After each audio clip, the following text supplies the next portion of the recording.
Hello friends, wave education में आपका स्वागत है। हम एमपीएसआई के प्रीवियस ईयर के क्वेश्चन पेपर सॉल्व कर रहे हैं, जिसमें से हमने पार्ट 1 पार्ट 2 कर लिया है। 49 क्वेश्चन तक हो गया है। अब हम 50 क्वेश्चन से स्टार्ट करेंगे। तो चलिए आज का प्रश्न देखते हैं। Question number 50। इस गद्य को ध्यान से पढ़ें और नीचे दिए गए प्रश्न का उत्तर दें। ठीक है, तो पहले हम इसका गद्य पढ़ लेते हैं, इससे रिलेटेड फिर हम प्रश्न करेंगे। ठीक है, तो चलिए पढ़ते हैं। महिलाओं की महती भूमिका के बारे में गांधी जी ने कहा था, स्त्रियों के अधिकारों के प्रश्न पर मैं किसी प्रकार का समझौता करने के लिए तैयार नहीं हूँ। वह तो उनका जन्मसिद्ध अधिकार है। मेरी राय में उन्हें किसी प्रकार का असुविधा नहीं होना चाहिए। स्त्री घर की स्वामिनी है, पुरुष रोटी कमाता है, वह उसे सबको बांटती और खिलाती है, घर का रखरखाव और बच्चों का पालन करती है। वह राष्ट्रमाता है। यदि वह रक्षा न करे तो सारी मानव जाति नष्ट हो जाएगी। ठीक है, तो अब इससे रिलेटेड हम प्रश्न करेंगे। तो चलिए प्रश्न देखते हैं। 50 नंबर का क्वेश्चन है। तो इस गद्यांश को पढ़कर इसके लिए सही शीर्षक बताइए। ठीक है, तो ये किसके बारे में कहा गया है? तो स्त्री के बारे में कहा गया है। तो इसका आंसर होगा ऑप्शन नंबर 4 स्त्री। तो इसका शीर्षक होगा स्त्री। ठीक है, अगला देखते हैं क्वेश्चन नंबर 51।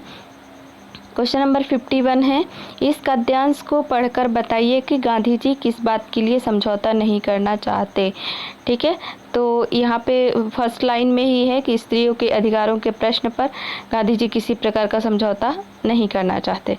इसका आंसर होगा गांधी जी स्त्रियों के अधिकारों के प्रश्न पर किसी प्रकार का समझौता नहीं करना चाहते। ठीक है, इसका आंसर होगा ऑप्शन नंबर 3।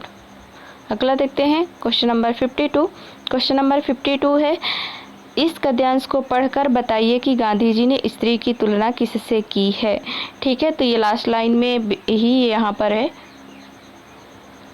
गांधी जी ने राष्ट्रमाता की तुलना की है। ठीक है, राष्ट्रमाता से स्त्री की तुलना की है। तो इसका आंसर होगा ऑप्शन नंबर 2। अगला देखते हैं, इस गद्यांश को पढ़कर बताइए कि गांधी जी किसे असुविधा न होने के बारे में बात करते हैं।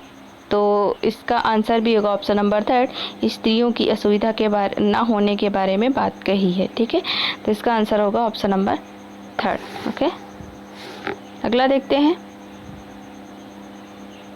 Question number 54।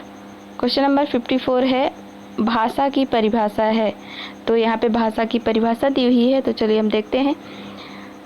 भाषा की परिभाषा होगी, भाषा वह साधन है जिसके द्वारा मनुष्य बोलकर, सुनकर, लिखकर व पढ़कर अपने मन के भावों या विचारों का आदान प्रदान करता है। ठीक है, तो इसका आंसर होगा ऑप्शन नंबर 2। अगला देखते हैं क्वेश्चन नंबर 55। क्वेश्चन नंबर 55 है, भाषा के 3 रूप होते हैं। तो भाषा के वो 3 रूप कौन कौन से हैं? तो चलिए हम देखते हैं कौन से हैं। तो इसका आंसर होगा ऑप्शन नंबर 3, मौखिक भाषा, लिखित भाषा और सांकेतिक भाषा। ठीक है, इसका आंसर होगा ऑप्शन नंबर 3, मौखिक भाषा, लिखित भाषा और सांकेतिक भाषा। अगला देखते हैं क्वेश्चन नंबर 56। क्वेश्चन नंबर 56 है, तारा का अर्थ है। तो जो तारा का अर्थ होता है वो है नक्षत्र और पुतली। ठीक है, इसका आंसर होगा ऑप्शन नंबर 2। अगला देखते हैं क्वेश्चन नंबर 57। क्वेश्चन नंबर 57 है, चिर और चीर का अर्थ है। तो चिर का अर्थ होता है लंबा समय और चीर का अर्थ होता है वस्त्र। ठीक है, अगर चीर से ना समझ में आए, अगर नहीं समझ में आ रहा है, तो चीर हरण द्रौपदी जी का हुआ था, तो उसे चीर हरण यानी कि वस्त्र हरण हुआ था, इससे हम पता कर सकते हैं। ठीक है, अगला देखते हैं क्वेश्चन नंबर 58। क्वेश्चन नंबर 58 है, अमृत का पर्यायवाची। तो अमृत का पर्यायवाची क्या है? तो इसका आंसर होगा ऑप्शन नंबर 1, अम्मी। ठीक है, ऑप्शन नंबर 1 इसका आंसर होगा। अगला देखते हैं क्वेश्चन नंबर 59। क्वेश्चन नंबर 59 है, बहते हुए यो अंतरा के नेत्र जल से भर गए, हिम के कणों से पूर्ण मानो हो गए पंकज नए। इसमें कौन सा छंद है?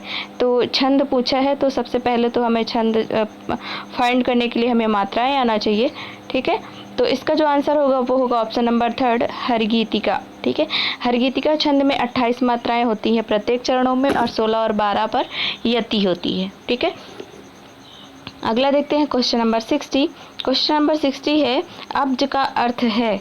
तो जो अब्ज का अर्थ होता है वो होता है कमल और चंद्रमा। ठीक है, इसका आंसर होगा ऑप्शन नंबर 3। अगला देखते हैं क्वेश्चन नंबर 61। क्वेश्चन नंबर 61 है अनुपम का पर्यायवाची क्या है।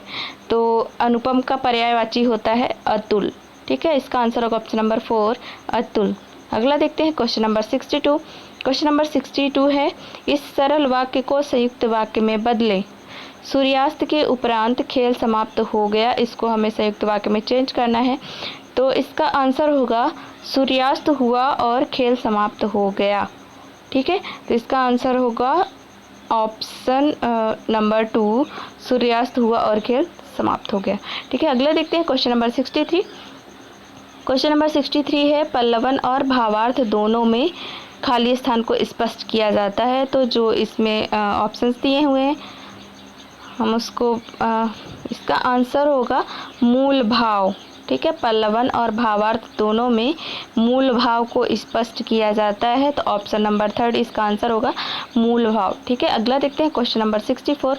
क्वेश्चन नंबर 64 है डैश डैश डैश में मुख्य चरित्र की किसी एक प्रमुख विशेषता का चित्रण होने के कारण अधिक विविधता और विस्तार नहीं होता।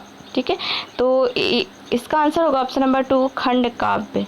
ठीक है, खंड काव्य में मुख्य चरित्र की किसी एक प्रमुख विशेषता का चित्रण होने के कारण अधिक विविधता और विस्तार नहीं होता। ठीक है, अगला देखते हैं क्वेश्चन नंबर 65। क्वेश्चन नंबर 65 पे श्लोक से संबंध रखने वाला क्या कहलाता है। तो श्लोक से संबंध रखने वाला ऐहिक।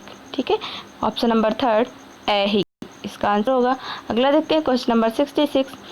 क्वेश्चन नंबर 66 है महाकाव्य। महाकाव्य में क्या होता है, क्या होना चाहिए। ठीक है, तो इसका आंसर होगा ऑप्शन नंबर 4 सर्गबद्ध और उसका नायक कोई देवता राजा या धीरोदात्त गुण संपन्न क्षत्रिय होना चाहिए। ठीक है, ऑप्शन नंबर 4 इसका आंसर होगा। अगला देखते हैं क्वेश्चन नंबर 67। क्वेश्चन नंबर 67 होता है पल्लवन में विषय का खाली स्थान किया जाता है। तो पल्लवन में विषय का विस्तार किया जाता है। ठीक है, और संक्षेपण में क्या किया जाता है।